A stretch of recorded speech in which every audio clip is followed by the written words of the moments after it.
An Introduction to Shin Buddhism. Sakyamuni Buddha.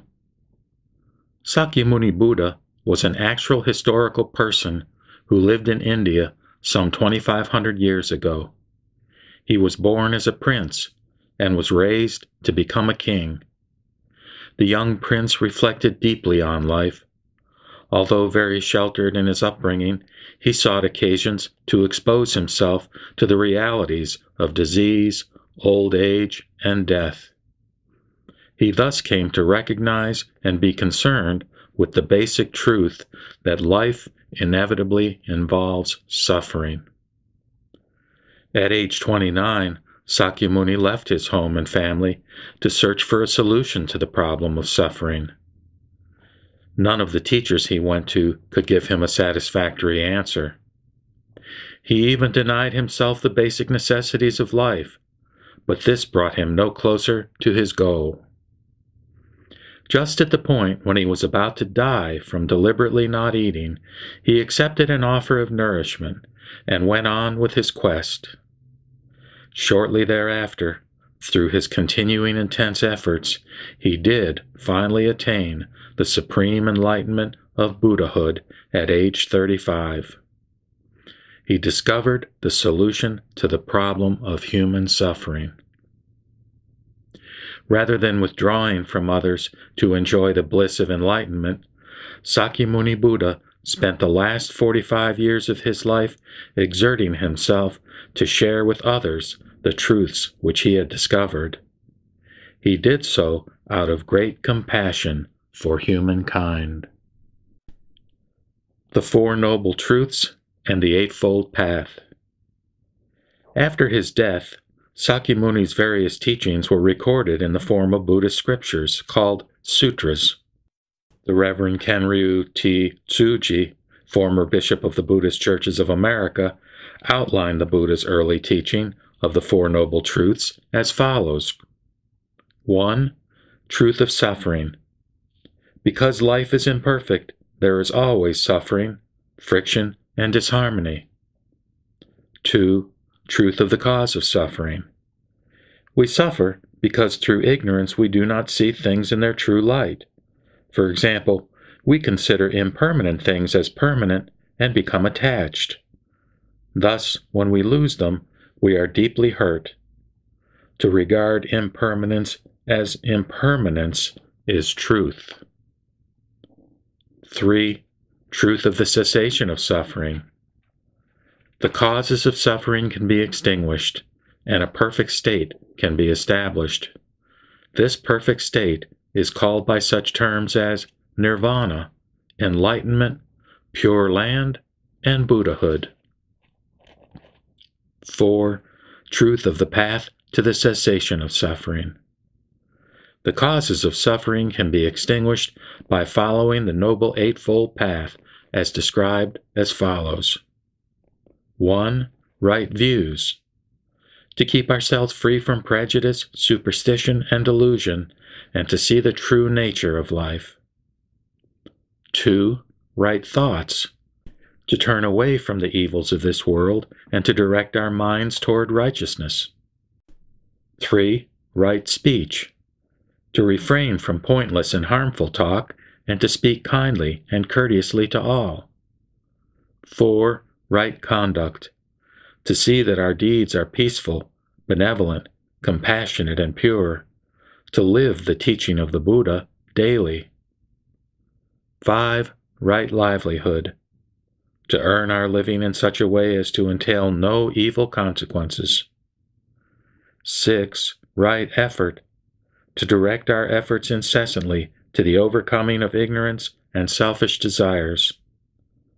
7. Right mindfulness. To cherish good and pure thoughts, for all that we say and do arises from our thoughts. 8. Right meditation.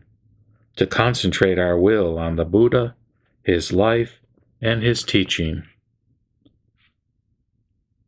The Great Vehicle Teachings. In the Buddha's later teachings, as reflected in the wonderful and profound Great Vehicle Sutras, Sakyamuni reveals that he is actually an incarnation of the eternal Buddha, whom Shin Buddhists refer to and worship as Amida Buddha. Those sutras also make many references to transcendent bodhisattvas, emanations of Amida, who act compassionately to relieve suffering in all of its various forms. They are true friends of humankind. To accomplish their goal of eliminating suffering and helping all to attain the perfect enlightenment of Buddhahood, bodhisattvas practice the 6 perfections. 1. Charity. 2. Observance of the Buddhist precepts. 3. Patience. 4. Zeal. 5. Meditation. 6. Wisdom. In the Threefold Lotus Sutra, the Buddha's accomplishment of the 6 perfections is described thus.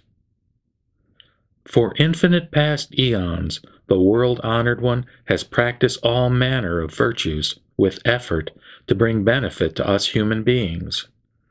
Unsparing of his person as of his possessions, he gave all, his head, eyes, and brain, to people as alms. Keeping the Buddha's precepts of purity, he never did any harm, even at the cost of his life. He never became angry, even though beaten with sword and staff, or though cursed and abused. He never became tired in spite of long exertion. He kept his mind at peace day and night and was always in meditation.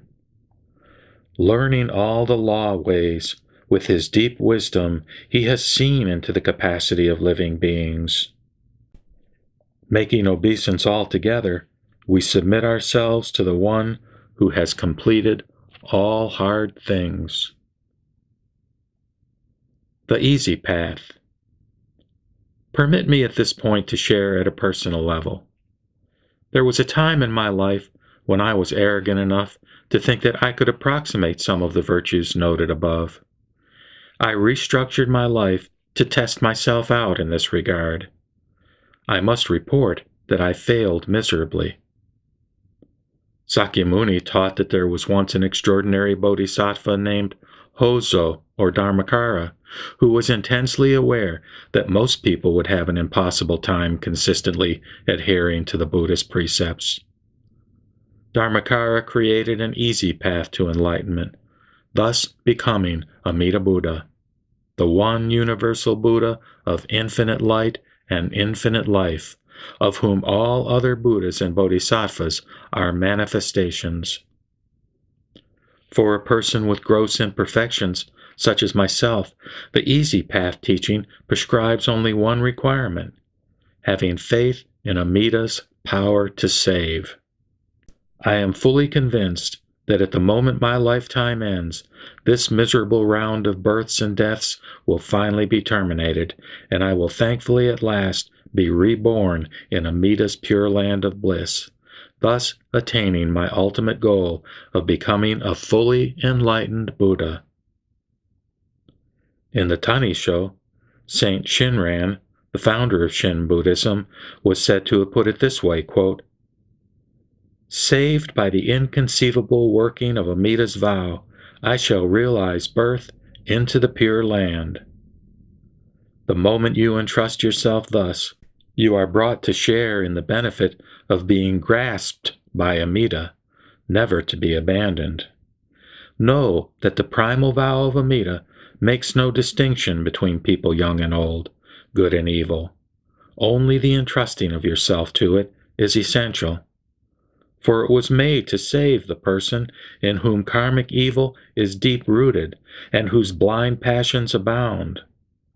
Thus, entrusting yourself to the primal vow requires no performance of good. Nor is there any need to despair of the evil you commit, for no act is so evil that it obstructs the working of Amida's primal vow. Close quote. Amida Buddha's primal vow.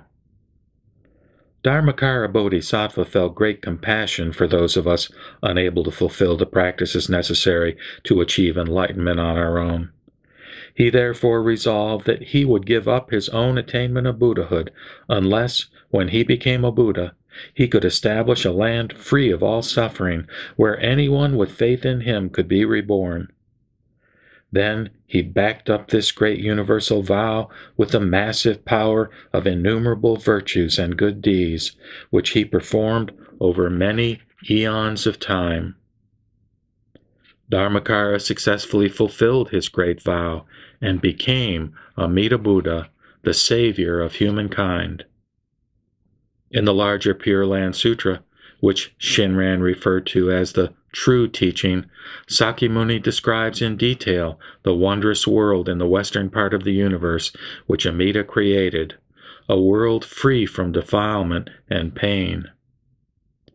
Amida says to us in essence, quote, "You who rely on the saving power of my embrace rather than on your own self-efforts toward spiritual perfection will assuredly gain birth in my paradise when your earthly life ends. You will immediately, at that time, attain Buddhahood." The power of Amida's vow is definitely sufficient to bring us peace of mind in this life and to get us to our desired destination in the next. All we need do is have faith in His power to save us. Our natural response to this merciful gift is to joyfully and thankfully call out His name, Namo Amida Butsu. Aspects of faith. The emphasis within Shin Buddhism is obviously on faith. The past bishop of the Buddhist Churches of America, Reverend Saigon H. Yamaoka, has attempted to clarify the nature of this faith in his teaching of the 6 aspects. 1. Expanding. 2. Self-reflection. 3. Great compassion. 4. Great joy. 5. Gratitude. 6. Life of meaning and growth. Amida Buddha arranges for us to hear the true teaching of the compassionate vow. He uses various means to cause us to expand toward a more awakened state in our innermost mind. We doubt and we question. We wonder and hope. And as we increasingly experience the light of Amida's truth, we are gently led to reflect on ourselves in a more objective manner. We do not like what we see. Each of us is filled with a variety of painful karmic evils. Amida's compassion and the guidance of good teachers allow us to see ourselves as we truly are, without the power to attain perfect enlightenment on our own. When Shinran calls himself a fool, can we dare not be humble? Amida sees our pitiful condition. He embraces us and shows us His great compassion in our everyday lives. We can trust Him to accept us as we are, and we can trust that our future is determined through faith in His merciful vow. The faith that develops within us leads to a sense of wholeness, peace, and freedom. We are actually allowed to taste the great joy that will be a constant experience for us when we are born in Amida's pure land of bliss. Quote, "I, a wretched failure in this life, will be a victorious Buddha in the next." Close quote. Can such an awareness produce anything but a joyful mind? Let us awaken to the embrace and support of Amida. Let us be joyful that the unattainable has become attainable through His great compassion. Let us receive His love with gratitude. Gratitude is the quintessential feature of the Shinjin or faith experience. We know that Amida accepts us despite our deep and shameful faults. We express our gratitude by saying the Nembutsu, the Buddha's name, Namo Amida Butsu, and by helping those around us to the best of our ability. I am so thankful for all the seen and unseen things which make life possible. Namo Amida Butsu. By expressing our gratitude in concrete ways, such as sharing the true teaching and showing responsibility for the welfare of others, we get a glimpse of the world of the Buddha. Our life is thus enriched by deepening cycles of meaning and growth as we exert our efforts toward personal integrity. Thank you, O Amida, for all these wonderful gifts. Namo Amida Butsu. Total reliance on Amida. Saint Shinran encouraged us toward good behavior in this life with the reminder that we do not take poisons just because we know there is a cure. Such good behavior, however, is not to be seen as something that is, quote, ours, for us to be proud of, nor is it to be seen as in any way whatsoever contributing to the attainment of our ultimate goal. The Tanisho excerpts below illustrate these points, quote, good thoughts arise in us through the beckoning of past good, and we come to think and do evil through the working of karmic evil. The late Master Shinran said, quote, know that every evil act done, even the slightest, has its cause in past karma. The Master once asked me, quote, Wenbo, do you firmly accept all that I say? Yes, that is so. Then will you adhere to whatever I tell you, he repeated. I humbly affirm this, whereupon he said, quote, first, I want you to kill 1,000 people. If you do, you will definitely attain birth in the Pure Land. I responded, though you instruct me thus, I'm afraid it is not in me to kill even one person. Then how can you insist that you won't deviate from what I tell you? He continued, quote, there is an important lesson here. If we could always act as we wished, then when I told you to kill 1,000 people in order to attain birth, you should have immediately gone out to do it. But since you lack the karmic cause from your actions in past lives enabling you to do this, you do not kill even a single person. It is not that you keep from killing because your heart is good. In the same way, a person may wish not to harm anyone and yet end up killing 100 or 1,000 people. Thus he spoke.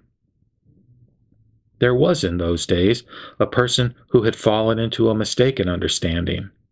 He asserted that since the vow was made to save the evil person, one should purposely choose to do evil, taking it as the cause of birth. When rumors of misdeeds gradually reached Shinran, to end adherence to that wrong understanding, he wrote in a letter, quote, do not take a liking to poison just because there is an antidote. This is by no means to imply that evil can obstruct one's attainment of birth. On another occasion he said, quote, if it were only by observing precepts and upholding rules that we could entrust ourselves to the primal vow, how could we ever become free of the cycle of birth and death? The Master further stated, among those who make their way in this world, drawing nets in the seas and rivers, or fishing, and those who carry on their lives hunting beasts in the moors and mountains, or taking fowl, and those who pass their lives conducting trade or cultivating fields and paddies, there is no distinction. When the karmic cause within so moves us, we will do anything. Close quote. Shinran. Shinran is the model for our life. He was humble and always grateful to be living in the embrace of Amida. His life is described as follows by Reverend Tsuji in An Outline of Buddhism, quote, Shinran Shonen means holy man, was born near Kyoto, Japan on May 21st, 1173. He lost his father when he was 4, and later at the age of 9 he lost his mother. These two tragic experiences had a great influence on the mind of the boy. He decided to enter the priesthood. He entered a monastery and studied under the guidance of the chief abbot. Nearly a year later, he went to Mount Hai, center of Buddhist learning at that time. For 20 years he studied there. His high moral qualities and excellent scholastic record were so outstanding that he could have easily been appointed to the head of all the temples on high. However, he declined the position, for he was not in search of fame or position. He was earnestly searching for spiritual insight. This he was able to gain after giving up his studies on Mount High and after entering the monastery of Honen, who was teaching a way of salvation through faith in the power of Amida Buddha. Shinran's life thereafter became a calm and peaceful life, regardless of his conditions. He constantly recited the Nembutsu, Namu Amida Butsu, as an expression of deep gratitude for the compassionate heart of Amida. Shinran Shonin realized that there was a teaching that enabled the ordinary person to lead a true Buddhist life without shutting himself up in a monastery. The Buddhist priesthood was in an uproar. Here was a priest who taught salvation by the power of Amida, which was contrary to the recognized religious traditions of the day, namely, salvation through moral and mental discipline. Both Shinran and Honen were banished from Kyoto. After many years in exile, at the age of 52, Shinran wrote his most famous work, Kyogao Shinsho, Teaching, Practice, Faith, and Attainment. This book, considered the most important of Shinran's writings, laid the doctrinal foundation of Shin Buddhism. In 1232, when he was 60, he turned his footsteps to Kyoto, arriving in 1235. There he remained until his passing on January 16, 1262, writing and preaching to the countless followers who came to hear the teachings of the Nembutsu. As Reverend Tsuji's account indicates, Shinran did not lead a life seeking fame. When people did come to him, he responded thus, as described in the Tanisho, quote, "Each of you has crossed the borders of more than 10 provinces to come to see me, undeterred by concern for your bodily safety, solely to inquire about the way to birth in the land of bliss. But if you imagine in me some special knowledge of a way to birth other than the Nembutsu, or a familiarity with writings that teach it, you are greatly mistaken. If that is the case, you would do better to visit the many eminent scholars in Nara or on Mount High, and inquire fully of them about the essential for birth. I simply accept and entrust myself to what a good teacher told me, quote, just say the name and be saved by Amida. Nothing else is involved. I have no idea whether the Nembutsu is truly the seed for my being born in the Pure Land, or whether it is the karmic act for which I must fall into hell. Should I have been deceived by Honen, and, saying the name, plunge utterly into hell, even then I would have no regrets. The person who could have attained Buddhahood by endeavoring in other practices might regret that he had been deceived if he said the Nembutsu and so fell into hell. But I am one for whom any practice is difficult to accomplish, so hell is to be my home, whatever I do. If Amida's primal vow is true and real, Sakyamuni's teachings cannot be lies. If the Buddha's teaching is true and real, Shandao's commentaries cannot be lies.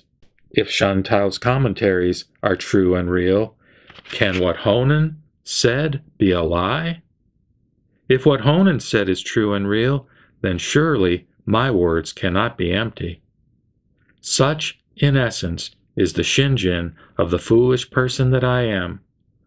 Beyond this, whether you entrust yourself taking up the Nembutsu or whether you abandon it, is your own individual decision. Profession of Faith. I shall end this brief introduction to Shin Buddhism with the profession of faith from Reverend Tsuji's outline. I hope that these few comments and excerpts have aroused your interest in Shin Buddhism enough for you to want to study further. Namo Amida Butsu. 1. We affirm our faith in Amida Buddha, whose infinite light of wisdom and compassion shines on all corners of the universe. 2. We feel deeply that our hearts are dark with ignorance and passions, and even our good acts are tainted with the poison of selfishness, and that by ourselves we are incapable of true goodness. 3. We are firmly determined to seek the spirit of Amita's primal vow, which embraces all and forsakes none, which frees us from the world of impermanence and assures our birth into the Pure Land.